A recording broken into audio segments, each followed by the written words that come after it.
This program is brought to you by Teachers College, Columbia University. Please visit us online at itunes.tc.columbia.edu.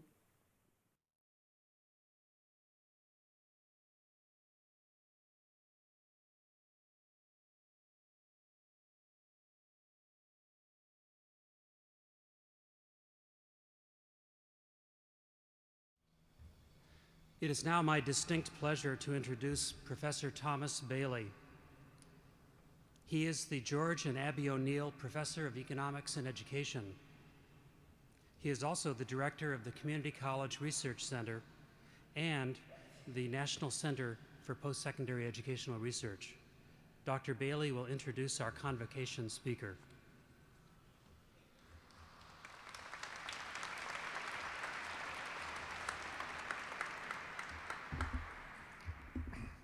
Dr. Jill Biden, you have said, "I can't imagine my life without teaching. It's part of who I am. It never leaves me. And I try to make it part of everything I do." To which we would add that in maintaining that focus and connecting it to your high-profile stature in politics, you have served as a model for all public servants.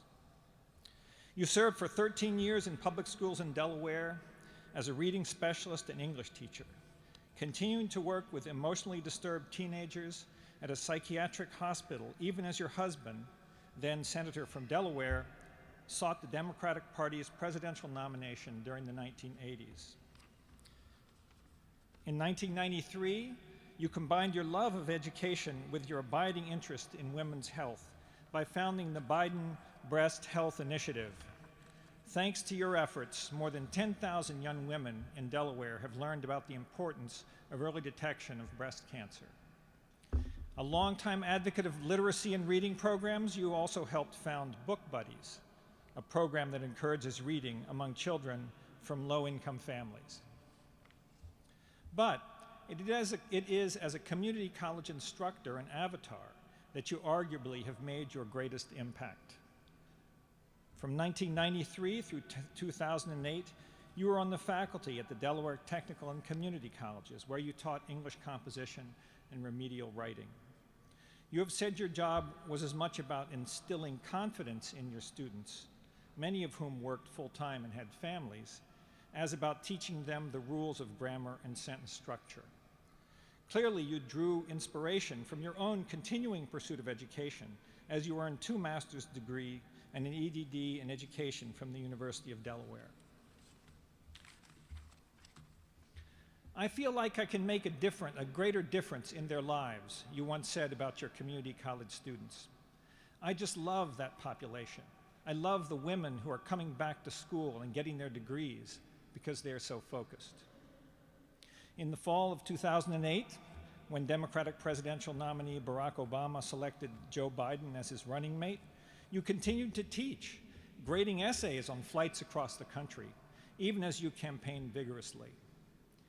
And true to form, you're still teaching today as an instructor at Northern Virginia Community College, earning you the sobriquet of the most famous community college professor in the nation. You have used that fame to become an eloquent spokesperson for community colleges and their role in helping millions of Americans realize their educational dreams. President Obama has personally asked you to continue that work.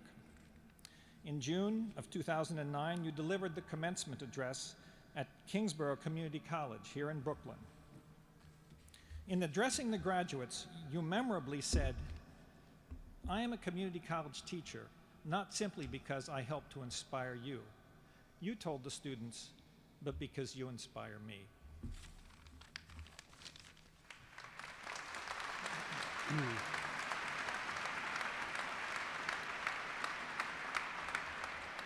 Jill Biden, you have made it clear that you seek no honors for yourself here today, preferring that the spotlight instead focus on our most important attendees, our graduates.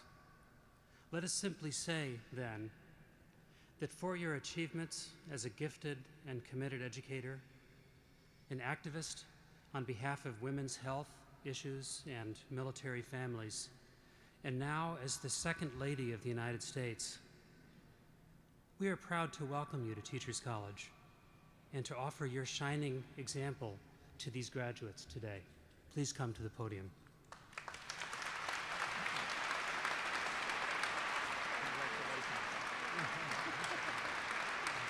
Thank you very much.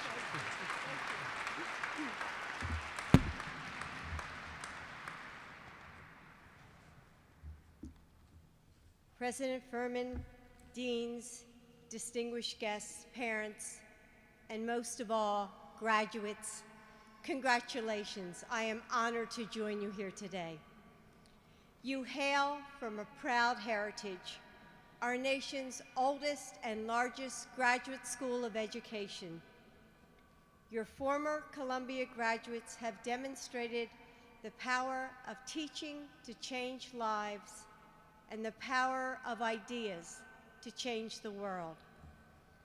Now it's your time, class of 2010, to embrace the best of the past and to bring your own mix of personal and professional experiences, your own intuition, your own knowledge of life to the task at hand.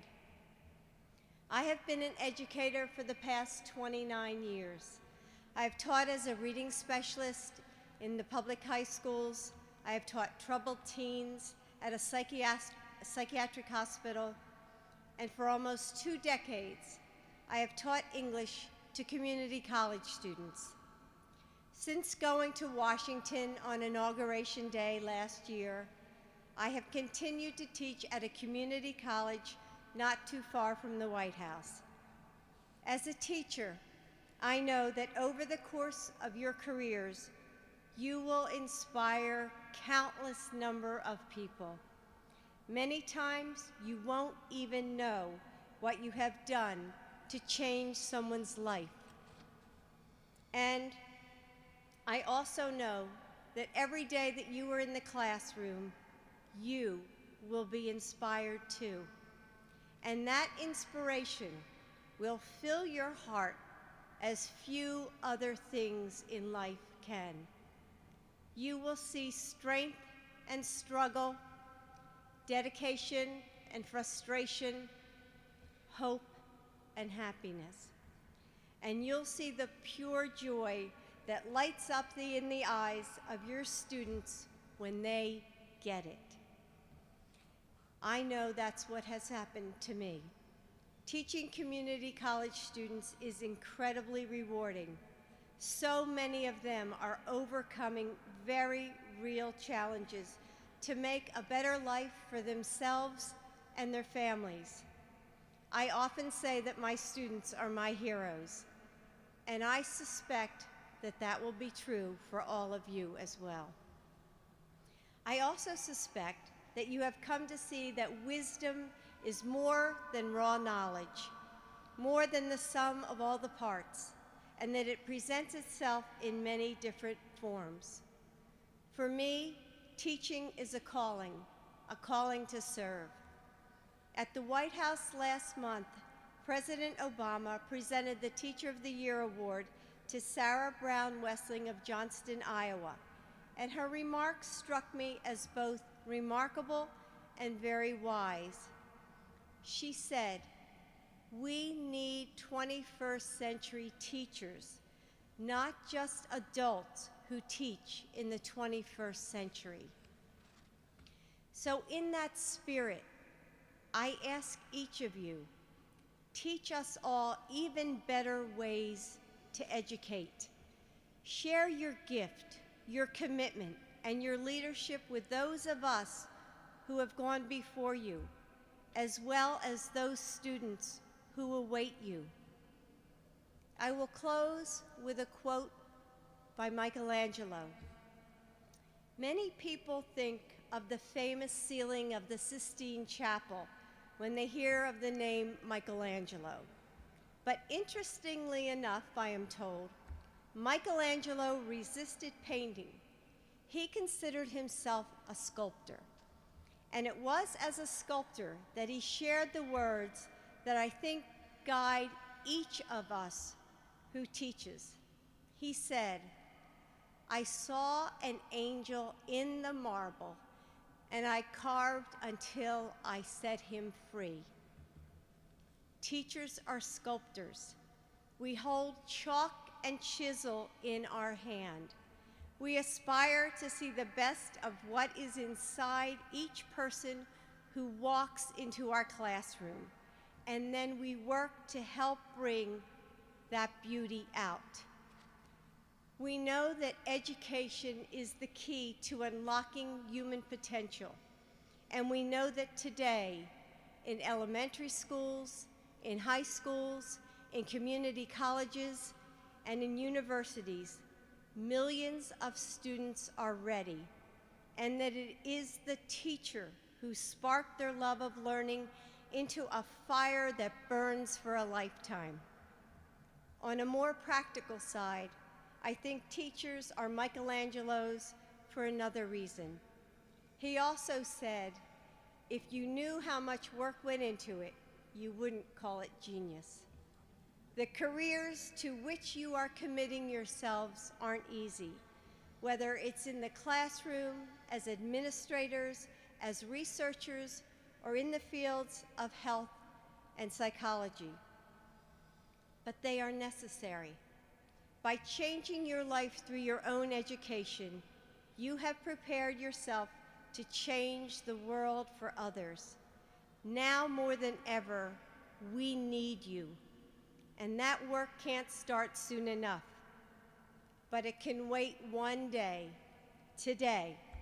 So tonight, celebrate with your friends and family. And on behalf of President Obama and Vice President Biden, a proud nation, and a whole lot of students and teachers eager for your energy and ideas, congratulations. Thank you.